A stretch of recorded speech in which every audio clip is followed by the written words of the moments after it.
밀도 자체가 달라요. 아직도 소비자분들이 저한테 많이 물어봐요. 똑같은 LX 제품이거든요. 근데 여기는 조금 다른 게 있어요. 믿고 맡기면 후회 zero 우리 집은 이제 지얼로. 안녕하십니까, 지어 디자인 최병민 실장입니다.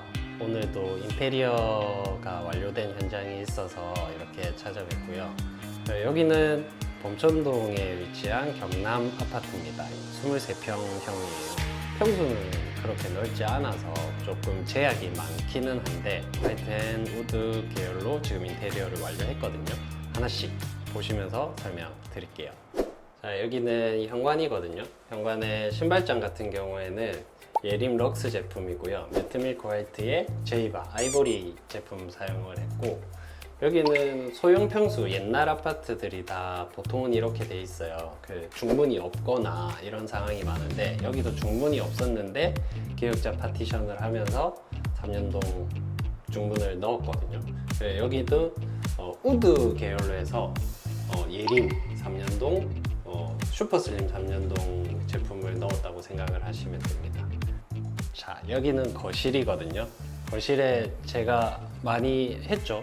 반메리 박스가 있어요. 그래서 TV가 달렸을 경우에 이런 느낌이라고 생각을 하시면 됩니다. 옆에서 봤을 때 TV 브라켓이나 이런 것들이 안 보이기 때문에 훨씬 더 좀 정돈된 느낌이 들겠죠. 반매립을 하게 되면 거실에서 한 10cm에서 15cm까지는 여기가 튀어나와야 되거든요. 흔히 하는 직각을 한 게 아니고 여기는 곡면 처리를 해서 조금 더 스무스하게 넘어가는 느낌이라고 생각하시면 돼요. 천장에도 보시면 몰딩을 안 했거든요. 이 곡면이 있는 부분은.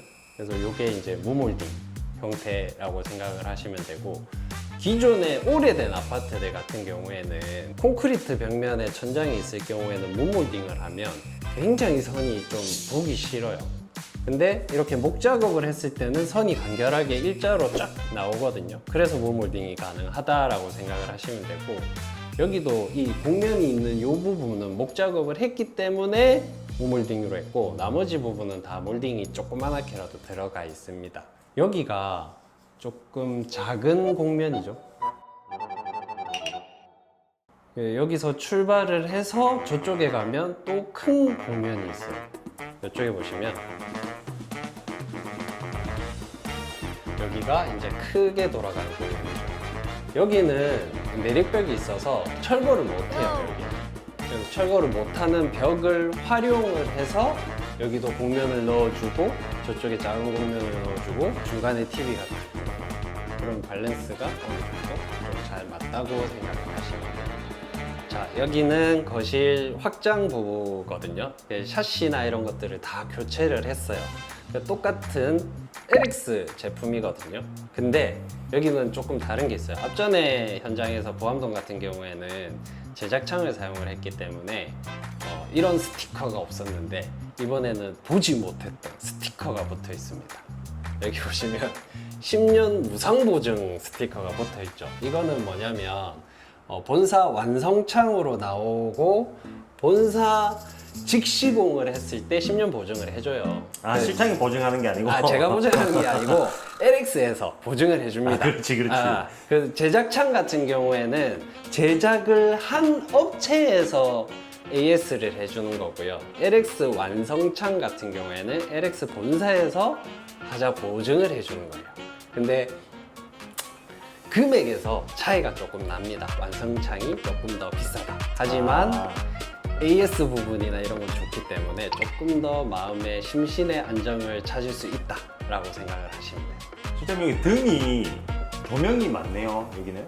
여기가 신혼부부 집이거든요. 그럼 약간 좀 어두워야 되지 않나, 신혼부부들은? 꼭 그렇지는 않고요. 아닌가요? 논의가 좀 많이 됐었어요. 왜냐하면 사장님은 조금 더 작고 조금 더 조도가 어둡게 가고 싶으셨고, 아내분은 집은 밝아야지 약간 이런 느낌이라서, 저는 솔직하게 이때까지 인테리어 하면서 4인치를 주로 많이 사용을 했거든요. 왜 그러냐면 3인치나 2인치는 예뻐요. 확실히 예뻐, 했을 때. 근데 조도가 안 나오기 때문에 연세가 조금 있으시거나 밝은 걸 선호하시는 분들은 크기가 커져야 와트 수도 높아지고 밝기도 밝아져요. 그래서 여기 사용한 이 매입등 같은 경우에는 3인치거든요. 타협을 한 거죠. 아내분이 4인치로 하겠다고 확정을 내리고 며칠 뒤에 3인치로 바꾸셨어요. 요즘에는 방등 이런 거는 없어요. 없고 이렇게 매입등 아니면 COB 조명 같은 경우에는 이렇게 조명의 모양이 생기거든요. 액자가 있다거나 아니면 이런 포인트를 주고 싶다 하시는 부분에는 COB를 사용을 하시면 되고요. 주등으로 해서 전체적인 조도를 책임을 지겠다 하는 부분은 이렇게 매입등, 확산형 매입등을 사용을 하시면 됩니다. 등기구들도 너무 종류가 다양해요. 일반 매입등도 있고 움푹 매입등이라는 것도 있고 호른 매입등이라는 것도 있어요. 모양은 호른 매입등이 제일 예쁘고 제일 비싸. 그 다음이 움푹, 그 다음이 일반 매입등이라고 생각을 하시면 되는데, 여기는 구축 아파트다 보니까 눈에 보이는 천장이랑 위에 슬라브 사이의 공간이 5cm 정도밖에 없어요. 그 공간에 등을 설치를 하려면 이게 등기구 자체가 이렇게 높을 경우에는 설치 자체가 안 되거든요. 그래서 여기는 어쩔 수 없이 기본 매입등을 사용을 했다고 보시면 됩니다. 했을 때는 호른 매입등이 제일 예뻐요. 나중에 이렇게 띄워주세요. 호른 매입등. 네. 자, 여기는 주방이고요. 23평이다 보니까 주방 크기가 그렇게 크지는 않아요. 완전 기본 일자형 주방이라고 생각을 하시면 되고, 수납 공간이 정말 조금 부족한 상황이거든요. 그래도 뭐 공간이 주어지는 한도 내에서 할 수 있는 최대치를 만든 거고, 기본적으로 매트 밀크 화이트 상판은 약간 아이보리 느낌이 나는 인조 대리석을 사용을 했고요. 여기 보시면 단판이죠. 옛날 같은 경우에 여기 막 5cm 막 이렇게 막 투박하게 막 이렇게 내려서 했었는데, 요즘에는 그렇게 안 하고 그냥 12T 단판으로 해서 이렇게 사용을 하고, 여기 보시면 여기 안에가 이게 목찬넬이라는 거거든요. C찬넬, 옛날에 알루미늄이나 뭐 색깔 있는 C찬넬을 많이 사용을 했는데 요즘에는 그런 거는 하지 않고 문짝에 사용한 이 목대를 가지고 여기 찬넬을 만들었다고 생각을 하시면 돼요. 인덕션 들어가고 뭐 싱크볼은 요즘에 많이 하는 사각 싱크볼에 깜포르테 넣었고요. 상부장을 보시면 기본적인 상부장에 하부에 조명 놓고 위에가 중요하거든요. 여기는 정말 구축 아파트 치고는 천장이 진짜 잘 맞는 편이에요. 그래서 마이너스 몰딩을 했는데도 크게 단차 없이 잘 맞는 편이거든요. 그래서 여기는 마이너스 몰딩. 여기 위에 서라운드가 없기 때문에 조금 더 고급져 보인다 라고 생각을 하시면 됩니다. 그리고 인덕션 밑에는 서랍장 사용을 했고, 그 옆에는 요 망장, 벌써 넣으셨네요. 네, 조미료가 이렇게 들어가는 곳이라고 생각을 하시면 됩니다. 자, 여기는 안방이고요. 여기는 화장실이거든요. 9mm 문 틀을 설치를 했고요. 밝은 우드와 화이트의 인테리어라고 생각을 하시면 됩니다. 문은 예림에서 나온 문이고요. 그래서 슬립문 틀을 사용을 해서 문 틀 자체가 제일 좀 간결하게, 우리가 무문선 뭐 이런 거를 하려면 목 작업을 다 해서 문을 다 빼야 되거든요. 그럼 비용이 좀 많이 올라가기 때문에 그걸 타협을 해서 요즘에 많이 설치하는 게 9mm 문선이라고 생각을 하시면 돼요. 여기는 식기라고 하죠. 문지방, 옛날 문지방이 다 있었어요. 그걸 다 제거하고 전부 다 평탄화 작업을 하고 몰탈 작업을 한 다음에 바닥까지 다 매겨가지고 밑작업을 다 하고 문을 설치했다고 생각을 하시면 되거든요. 장판 같은 경우에는 LX의 에버니 노크 3.2T 사용을 했거든요. 부암동처럼 5T를 사용을 한 곳도 있고, 이렇게 3.2.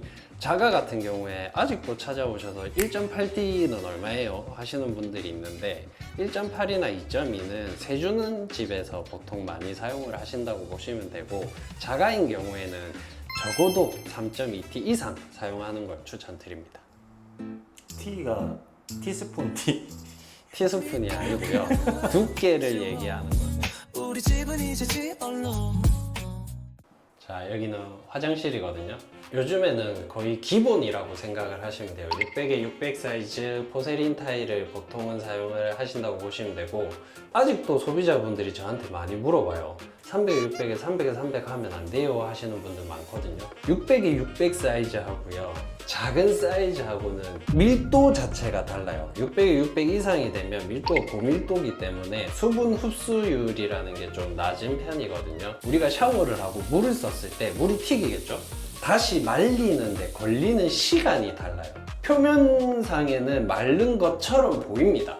근데 타일 자체가 물을 이렇게 머금고 있기 때문에 그게 다 마르려면 시간이 그만큼 오래 걸리겠죠. 600에 600 타일 같은 경우에는 환풍기 조금 트시고 하시면 2~3시간이면 물이 다 말라버려요. 그러면 습기 관리가 제일 중요한 욕실에서는 곰팡이라든지 이런 것들에 강하려면 물이 빨리 증발해 버려야 되겠죠. 그러면 무조건 물을 쓰는 공간에는 600에 600을 해야 한다라고 공식처럼 머리에 생각을 하시면 됩니다. 변기나 요 세면대 같은 경우에는 베린 제품을 사용을 했고요. 앞전 현장에서도 말씀을 드렸죠. 이 제품도 마찬가지 림린스 제품이거든요. 물이 이렇게 회오리 치면서 내려가기 때문에 수세력이 아주 좋은 제품이라고 생각을 하시면 되고, 타일 가지고 졸리컷 시공하고 테라폭시 안에 넣었다고 생각을 하시면 됩니다. 그리고 수전유나 이런 거는 요즘에는 뭐 거의 다 무광 제품을 사용을 하시기 때문에 무광으로 이렇게 된다고 보시면 돼요. 환풍기 설명을 드릴 건데, 퓨젠트는 조금 많이 비싸요. 그 다음에 그 밑에가 하츠 미니가 아닌 기본형이 있어요. 퓨젠트랑 비슷한 기능을 가진, 퓨젠트보다 조금 더 저렴합니다. 그리고 그 제품보다 더 저렴하면서 기본 기능들에 충실한 제품이 이 하츠 미니 제품이라고 생각을 하시면 되거든요. 이게 온풍 기능도 되고 제습 기능이 있기 때문에 일반적인 환풍기보다는 조금 더 좋아요. 그리고 리모컨이 있거든요. 하츠 미니 제품을 사용을 하실 때는 밖에 스위치에 연결을 하셔서 스위치를 켜고, 이게 켜졌을 때 리모컨으로 원하는 메뉴를 선택을 한다라고 생각을 하셔야 되거든요. 그 점만 유의하시고, 일반 그냥 상시 전원에다가 연결하면 계속 켜놓은 상태에서 이 전원을 끌 수가 없어요. 그거 유의하셔야 돼요. 그리고 여기는 해바라기 사용을 했고요. 이것도 무광 제품, 그 다음에 코너 선반도 무광 제품, 그 다음에 수근거리도 무광 제품 사용을 했다고 보시면 됩니다. 제가 욕실에 항상 하거든요. 여기 이제 간접등을 넣어서 분위기를 조금 더 부드럽게 할 수 있는 조명이라고 생각을 하시면 돼요. 그래서 메인등을 딱 껐을 때, 메인등 한번 꺼주시겠어요? 분위기가 훨씬 더 부드럽죠. 사람이 한번 들어오는데 사람은 그냥 부드럽지 않지만 밤에 사용하실 때 간접등을 딱 켜서 들어오셔가지고 밝게 하실 수 있다고 생각을 하시면 됩니다. 그래서 저는 간접등을 항상 넣는 편이에요. 그리고 간접등을 수건장 밑에 많이 넣으시는 분들도 많은데 저는 별로 추천을 안 드립니다. 수건장 밑에 달 거면 이렇게 천장을 하실 때 간접등 라인을 무조건 만들어라, 공식처럼 기억하시면 됩니다. 자, 이렇게 범천 경남 아파트 인테리어 현장을 쭉 다 둘러보셨고요. 아마 궁금증이 생기실 거예요. 왜 방은 안 보여줘? 왜 다른 데 베란다는 왜 안 보여줘? 이렇게 궁금해 하실 건데, 여기는 소비자분께서 이미 개인 짐을 막 넣어 놓으셨어요. 그래서 개인 프라이버시도 있고 부득이하게 노출을 할 수 없어서 방이나 이런 데는 보여드릴 수 없었다는 점 양해해 주시고요. 제 영상을 앞전에서부터 쭉 봐오신 분들은 이렇게 바뀌었겠지 라고 상상은 하실 수 있으실 겁니다. 이렇게 인테리어 현장이 또 하나 마무리가 되었고요. 다음 현장은 이제 상업 공간으로 올 거거든요. 다음 현장에는 스터디 카페 인테리어를 지금 한창 진행 중인데, 그게 마무리가 되면 그 영상을 가지고 또다시 찾아뵙도록 하겠습니다. 좋아요, 알림 설정, 구독, 이거는 저한테 큰 힘이 되니까 꼭 해주시고요. 긴 영상 봐주셔서 감사합니다. 지금까지 GR 디자인 최병민 실장이었습니다. 감사합니다.